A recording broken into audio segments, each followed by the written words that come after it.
ஆனா ஆண்டுடைய வார்த்தை அது என்ன செய்யும்? இல்லாதவைகளையும் புதிதா உருவாக்கும். எத்தனை பேர் ஆமேன்னு சொல்றீங்க? தேவன் ஆதியில இருக்கும்போது அங்க வானமும் இல்லை, பூமியும் இல்லை, இந்த உலகத்தில் இருக்கிற ஒன்றுமே இல்லை. ஆனா தேவன் என்ன செய்தார்? ஆதியிலே தேவன் வானத்தையும் பூமியையும் சிருஷ்டித்தார். எதனால சிருஷ்டித்தார்? யோவான் 1ஆம் அதிகாரத்தில் சொல்லப்படுது.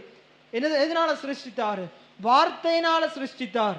காணப்படாத உலகத்தை சேர்ந்த வார்த்தையினால காணப்படுகிற உலகத்தை உண்டாக்கினார். எல்லாம் சொல்லுங்க. ஆதியிலே தேவன் காணப்படாத உலகத்தை சேர்ந்த காணப்படாத வார்த்தைகளினாலே காணப்படுகிற உலகத்தையும் அதில் உள்ளவைகளையும் சிருஷ்டித்தார். எத்தனை பேர் ஆமேன்னு சொல்றீங்க? இன்றைக்கு உங்களுடைய வாழ்க்கையில காணப்படுற உலகத்துல நீங்க வாழ்றீங்க. உங்களோட வாழ்க்கையில காணப்படுற ரீதியில வர்ற வியாதியை, தரித்திரத்தை, காணப்படுகிற ரீதியில வருகிற எப்படிப்பட்ட உபத்திரவத்தையும் நீங்க காணப்படாத தேவனுடைய வார்த்தையை எடுத்து பேசும்போது உங்களுடைய சூழ்நிலைகளை மாற்ற முடியும். எத்தனை பேர் ஆமேன்னு சொல்றீங்க? அப்ப இந்த வார்த்தைக்கு என்ன இருக்குது? ஏன் தேவனுடைய வார்த்தையை பேசணும்? ஏன் நம்ம அடிக்கடி பார்க்கிறோம், விசுவாசிக்கிற நம்ம பிரச்சனைகளை பேசக்கூடாது, சூழ்நிலைகளை பேசக்கூடாது, கோலியாத்தை பத்தி பெருமையா பேசக்கூடாது, மலையை பத்தி பெருசா பேசக்கூடாது.